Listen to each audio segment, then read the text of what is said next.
Hey everybody. So I've just been listening to a conversation that I've been following for the past couple days now on Eric Weinstein or Weinstein. Not actually sure of the pronunciation of his last name since I just heard someone pronounce it Steen, but I always thought it was Stein. And this is part of the problem. We like to correct people who mispronounce things, not realizing that many people who mispronounce sophisticated words, at least, are not mispronouncing them because they're dumb, they're mispronouncing them because they're smart. What do I mean by that? I mean that we presume they might not be smart because they don't pronounce the word in a way that we know to be correct. When in fact, what is more often the case is that they are readers. They read. And when we read words, we have to intuit the pronunciation based on our experience and ideas and rules and thought, and previous, readings and relationships with sounds and vowels and consonants, fricatives, and so on. So, I'm not sure what inclines me to be unclear about Eric's last name, except that maybe I haven't heard him pronounce it, or maybe I did and it didn't stick, but I think it's Weinstein. In any case, he's on with Tyler Cowen in Portal episode, I believe, number 16, and they're talking economics, a subject that I would ordinarily consider to be not only outside my bailiwick, a word which I may be mispronouncing, because it's a word that I've read, and I'm not sure that I've heard many people use that word. As you can see, I'm attempting to obey masking guidelines. Something that I consider not only to be intelligent, reasonable, and good, given the current situation, but also a matter of personal courtesy and communal unity. But I was listening to this podcast on economics, a topic far from my ordinary interest or concern. And listening to these two go at it together, and of course they're not really going at it, they're more or less cooperative. Eric likes to fight. He makes no secret of this. Tyler thinks so highly of him and is such a gentleman, in a way, an intellectual gentleman, that it's very difficult for Eric to kind of, find a position from which he can strike. And I can see that Eric will actually admit that this is frustrating him, right? That he kind of wants to have the masculine mano a mano, right? That Tyler's nature and proclivities continuously deny them. So yeah, I think Eric's a little frustrated. And certainly he disagrees with Tyler on many points. However, Tyler's such a brilliant conversationalist that it's very difficult for... See, this is kind of a thing that one learns in Tai Chi over time. It takes a long time for most of us to come to this position. But my old Tai Chi teacher said something like, bless his heart, the man who introduced me to the art, K.C. Mao, who passed away from brain cancer perhaps a decade ago. He used to teach in the concourse between the museums in Golden Gate Park, which is where I met him. And that was one of the few truly great things that happened to me here in San Francisco. San Francisco is I'm going to veer from my topic momentarily, but I will return to it. San Francisco is a haven, still to this day, for martial arts practitioners.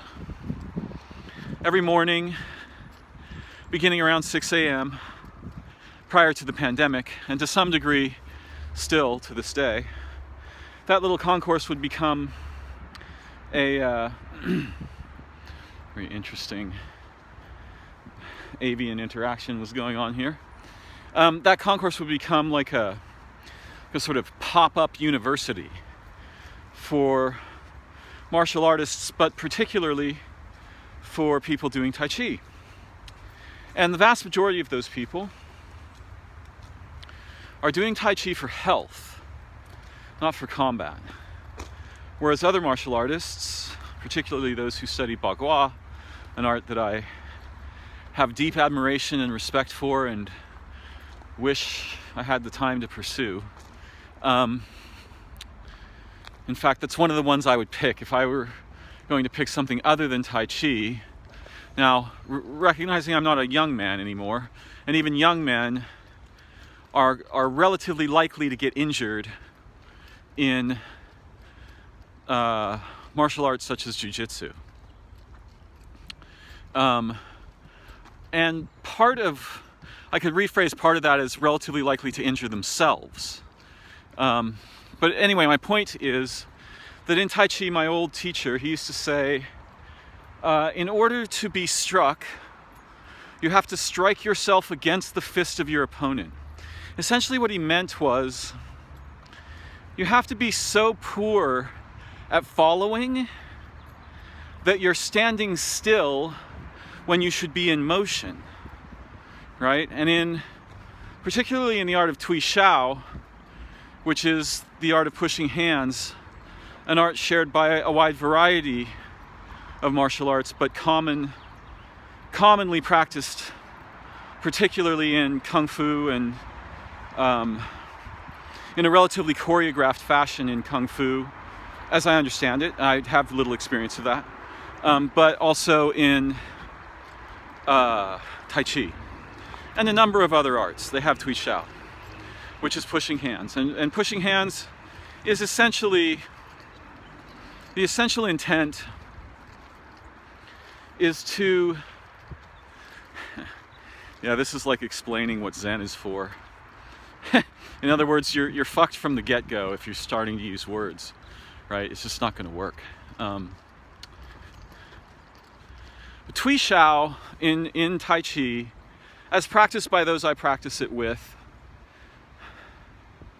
in a special place, at a special time, it is an art of sensitivity.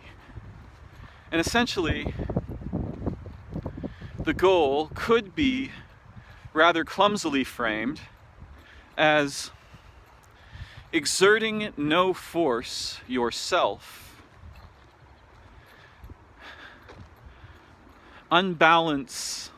let your opponent unbalance themselves in their attempt to steal your balance. Now, this is a very peculiar thing, quite unlike fighting. And it's kind of the difference, the reason I mention it is it's kind of the difference between the two potential combatants in Eric's Portal podcast, because Tyler doesn't do what's called forming up against his opponent. And because he refuses, he's so elegant at not forming up against Eric, Eric can't really get a punch in. And he's frustrated by this, but he's also charmed, right? He's enchanted at the same time, in a way that's entirely masculine, right? I'm not claiming that he's got, you know, like an erotic crush on his guest, because it's certain that he doesn't, and you know, he's married to a female. So, but men do become enchanted by each other. And one might argue, after observing men very carefully, that in fact, their enchantments are often much deeper and heartier than the relationships they are inclined, if heterosexual, to form with women. And And in their discussion, there were a number of comments about the complexities of attempting to use language judiciously, wisely, and effectively in the age of political correctness, which is I think, honestly, and if somebody wants to have a discussion with me about this, I'll happily, presuming that we're both there to learn, I'll happily participate. But I think that topic is very complexly internally conflicted. I think it involves aspects of the policing of thought and behavior and norms and things like this that I find deeply troubling. And I also think that its origins are much more confused and conflicted and untrustworthy than we might ordinarily imagine, if we're just listening to the people who are arguing for it.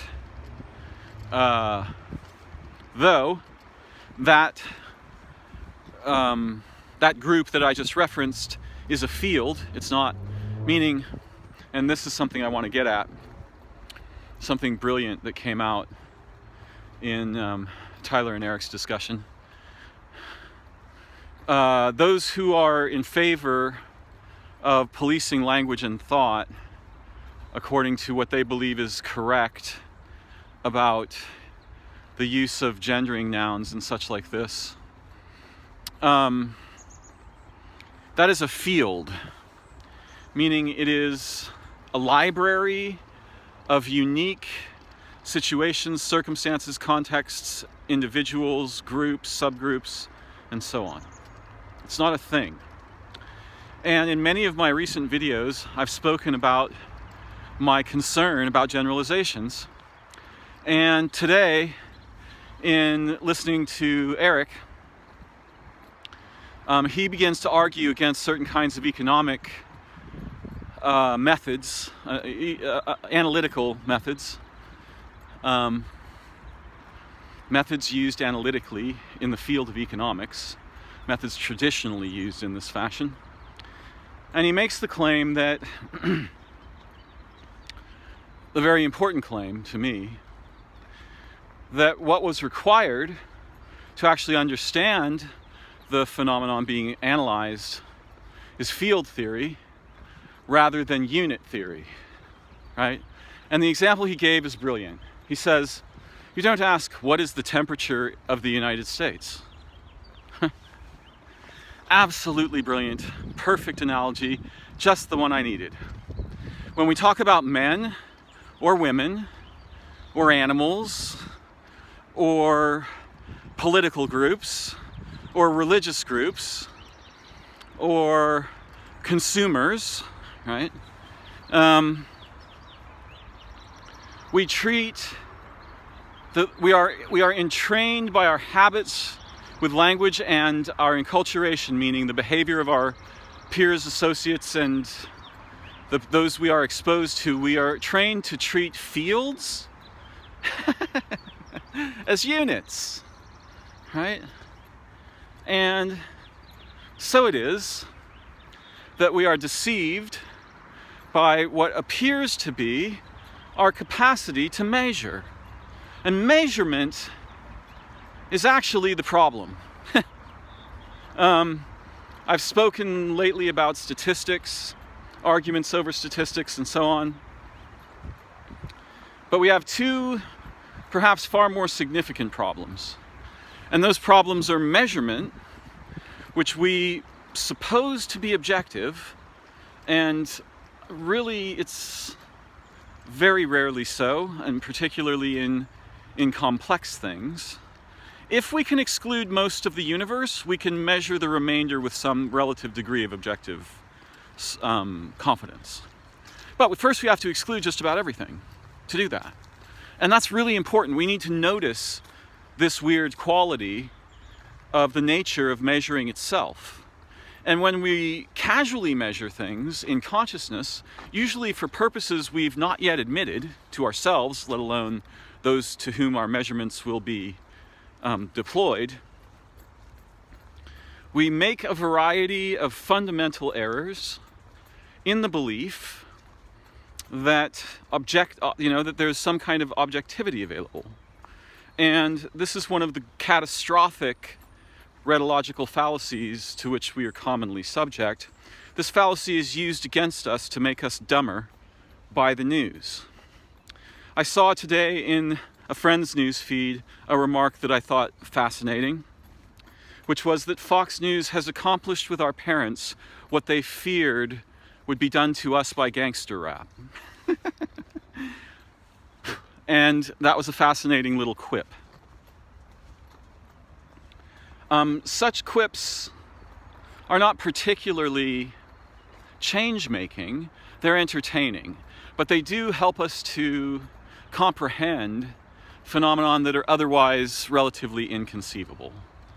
It's very difficult for me to understand the positions that my father holds until I recognize the context, the information context in which he habitually engages, and how those contexts are skillfully and intentionally manipulated to produce certain emotional and intellectual and analytical results in my father, results that can then be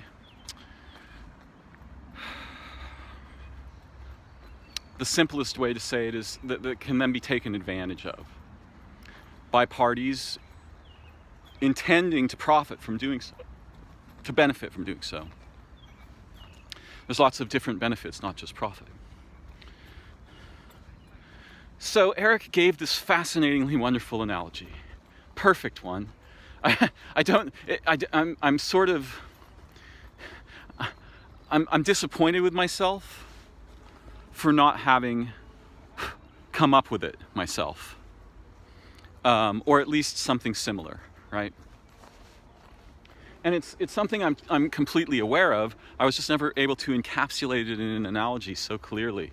You don't ask what the temperature of the United States is. And if you did, what you'd get would be an average, which wouldn't tell you much about the temperature in a specific place. And averages don't tell us the character of units. And this is fundamentally important for all of us to learn and understand, because our language implies the opposite. And we are so used to being trained and taught and rewarded by people who pretend that fields have the qualities we associate with units. In other words, that groups are individuals, which is completely impossible. The United States is not an individual. Corporations are not persons. They never were. They can't be. In fact, they're disembodied functional collectives where humans are turned into functions for the purposes of profit, shareholder revenue, competitive advantage, and so on.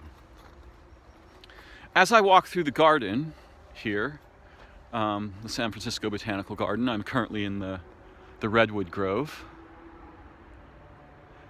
I am traveling through a continuum of temperatures. In this place I'm standing now, I'm relatively appropriately dressed for the temperature. If I am standing in the sunlight right next door to me, right here, okay, I am inappropriately dressed, right? Because we like convenience and because we like to think we've made the right decisions and so on and so forth, we want to be comforted by the fact that our intellect is, properly functioning. We are inclined to eject the necessary detail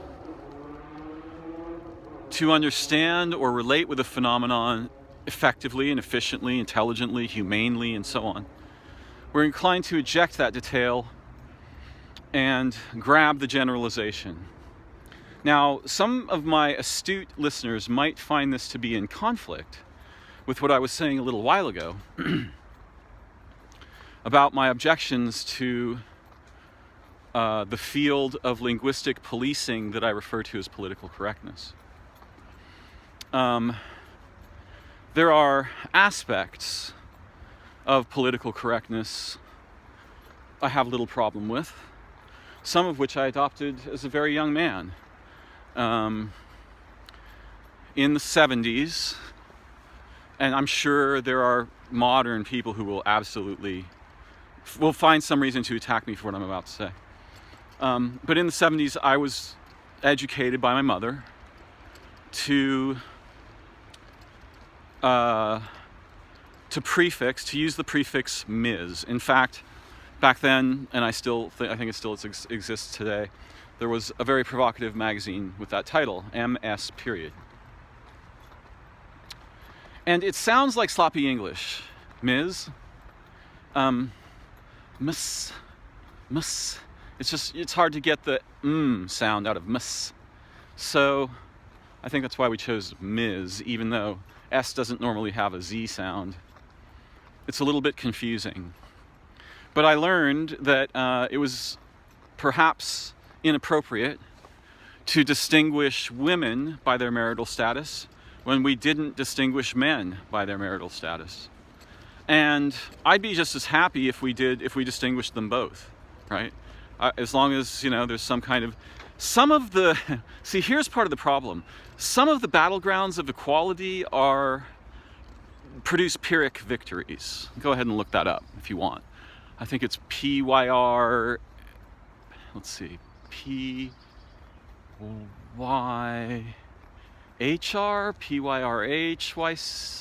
PYRHYC, but look up Pyrrhic. I can't spell it. I can only say it at the moment.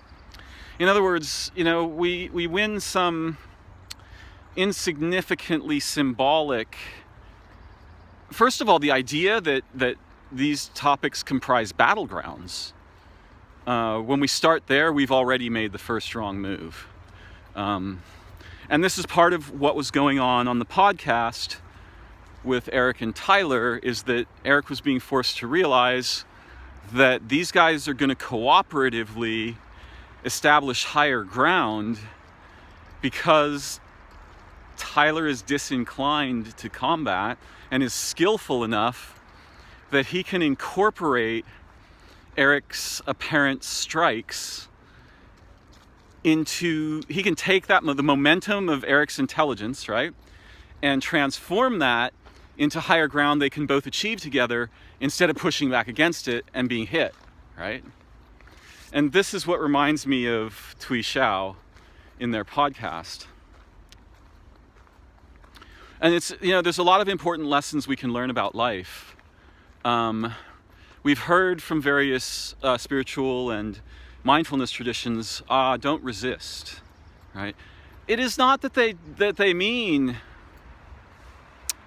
do not mean necessarily, though there may be some cases where they do. Again, it's not a unit, it's a field. Generalizations have their use, but are dangerous when clumsily applied. So it's not that they mean submit, right? That is not really what is commonly meant. What is meant is don't form up against something. Take the momentum supplied and move to higher ground. I saw a cartoon yesterday in which there were two images of the same male, and one of them was a male with 20 bricks on his back. This is one who's formed up against a problem. Another one was an image of a male with, on the 19th of 20 steps, putting a brick down in front of him. Right? This is the analogy of the difference between forming up against something and using the momentum to achieve higher ground. It's unfortunate how easy it is to frame this idea in language. Unfortunate because to actually employ it, it requires either very careful and diligent practice and awareness, and it's the kind of awareness that the ego is unaccustomed to. Eric is a little bit egoic. Tyler isn't so concerned about his position, right? And this is part of why Eric wants to fight and Tyler wants to fly. And Tyler is able to enchant Eric with flying enough that Eric can't really get, he just can't bring himself to punch. And that's the that's the grandfather teaching the father there, right? They're both progenitors. They're both brilliant progenitors. But here we see what true skill looks like, and true skill will avoid combat for higher ground every time, right? Because the unit version of higher ground is I won. The field version is we progressed, right? So for Tyler, there's no question here, right? Tyler's going to go for we progressed every time. Eric's still kind of interested in I won. And Eric is the kind of a unique intellectual persona who is inclined to preserve little grudges. And this is one of the things that differentiates him from Tyler, I think. Though Tyler has, like most of us do, pet peeves. He has intellectual and philosophical concerns that he will clearly state and preserve and discuss and present in generally a non-confrontational way. However, it doesn't mean he never forms up against Eric. Often there's a kind of flow of energy back and forth between Tui Shou participants before one of them falls over, right? And Tyler does push back in his own way, but he's skillful enough that even when doing so, his position is hard to directly attack. And I think Eric's used to the direct attack, so for this reason, they end up kind of dancing more than fighting. And Eric, at a couple points in the podcast, he almost says, like, what the fuck? Why can't I fucking hit you? Right? And Tyler's just kind of over there smiling, sagely to himself. It's a beautiful thing to watch. Very, extremely edifying. But for today, in my relatively brief video, what I really want to point out is this analogy, because it gives me purchase on something I've been talking about, but I've been incapable of properly illustrating, which is the commonly deceptive way in which generalizations are employed in thought, language, casual analysis, and behavior. Now,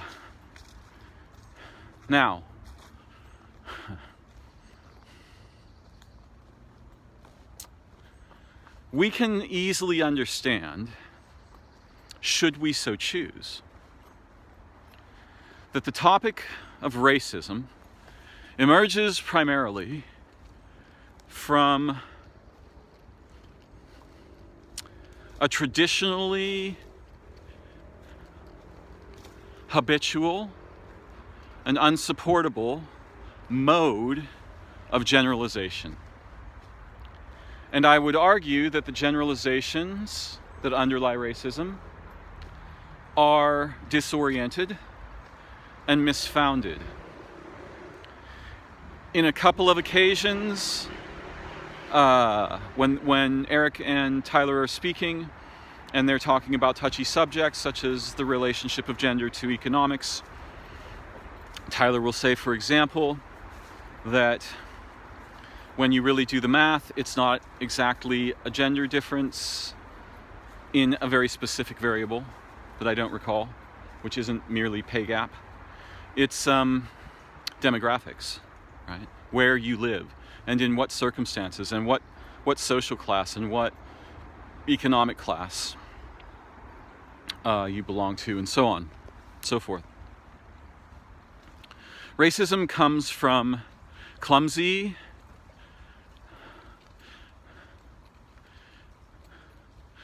misfounded, in other words, the purpose underlying the desire to make this generalization is fundamentally wrong or broken. Generalizations. And it's tragic for me to hear my own family echoing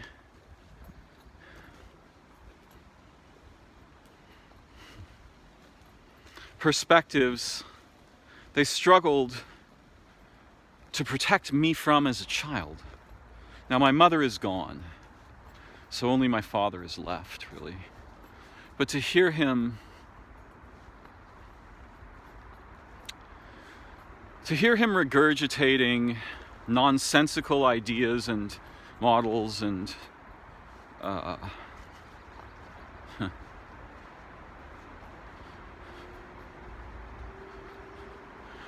pre-distilled outrage from media owned by racists, bigots, financial elitists, who by themselves aren't necessarily evil, is really challenging. I adore my family so much that I mostly overlook their, the narrowness of their views. But my point here is that it's treating a field like a unit, right? If I say such and such a race is responsible for these social ills and should be blah, blah, blah, I'm treating a field as a unit.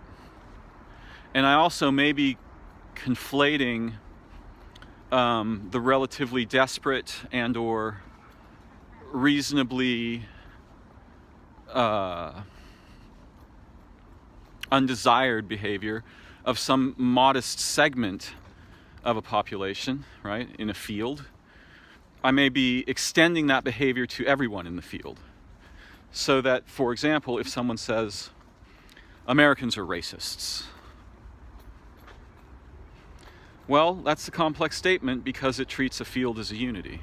It treats a field as a unit and then measures the unit and declares its measurement, right?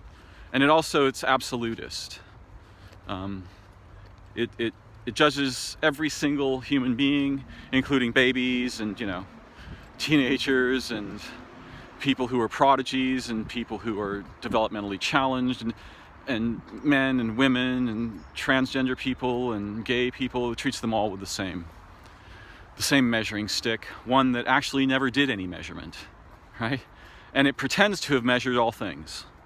And this is a really common problem in the way that we relate with language, knowledge, and ideas.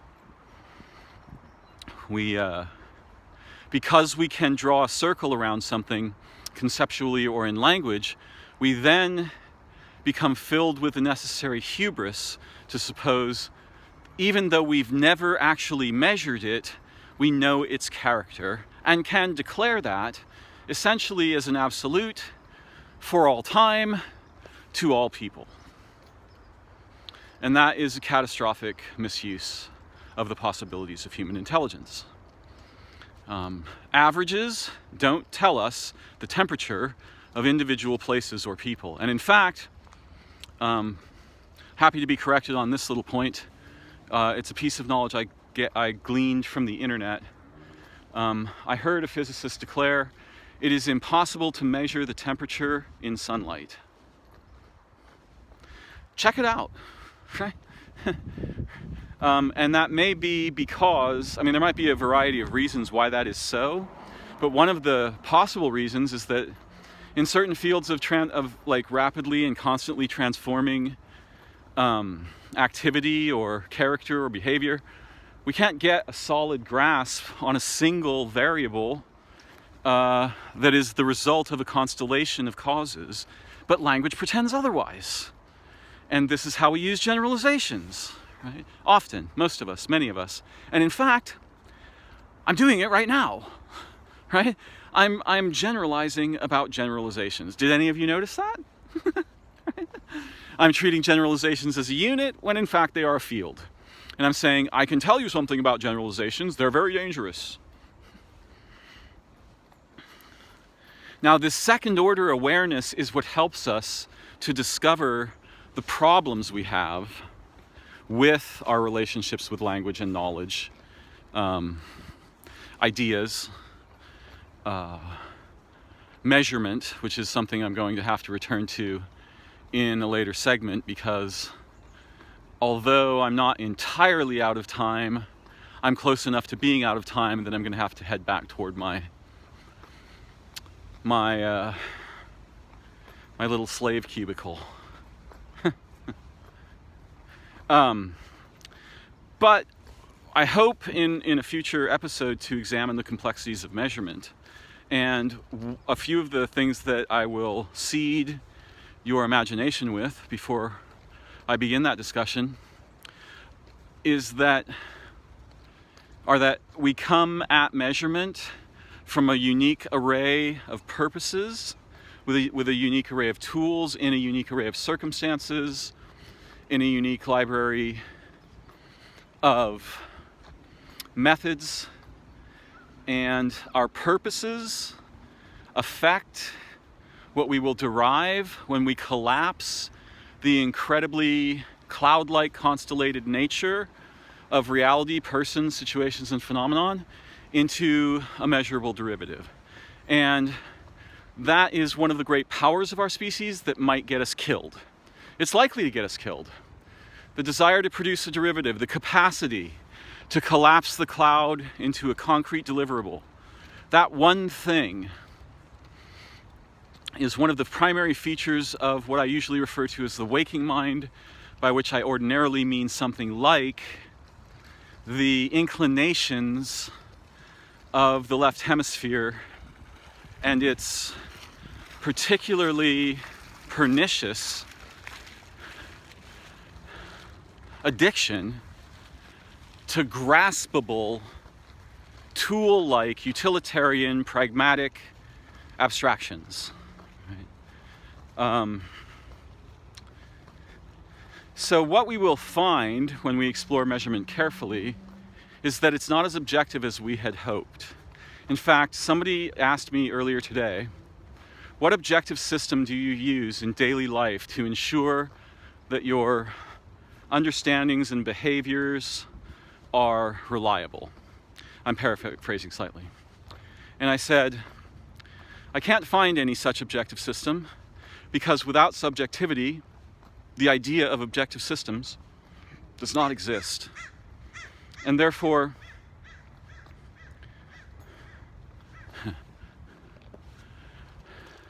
I don't understand the nature of objective systems as absolutes. Something like this. Again, I paraphrased, and rather poorly. And my point is that for all its apparent reliability, this idea of objectivity is a myth. There are no objective observers. What we can have is a field of observers who agree either relatively or almost perfectly on the outcome of an array of behaviors or methods, a sequence of behaviors or methods desired to produce, employed to produce a result. And when everybody's experimental results generally agree, we then call this subjective, and we believe that mathematics is perfectly objective, yet it is not. Without subjective minds, mathematics doesn't work. The attempt to place mathematics on a firm logical foundation in the 30s and 40s by the logical positivists failed, and it was proven to be a fundamentally flawed purpose by people like Albert Einstein's best friend, Kurt Gödel. So let us bear in mind that the tools we use to arrive at things like certainty, or even worse, truth, these tools must submit to subjectivity. And where they do not, they are untrustworthy. We'll learn more about measurement together soon, I hope. Thank you for joining me. It's a great pleasure to just have the privilege of learning and growing and sharing together. Bye-bye for now.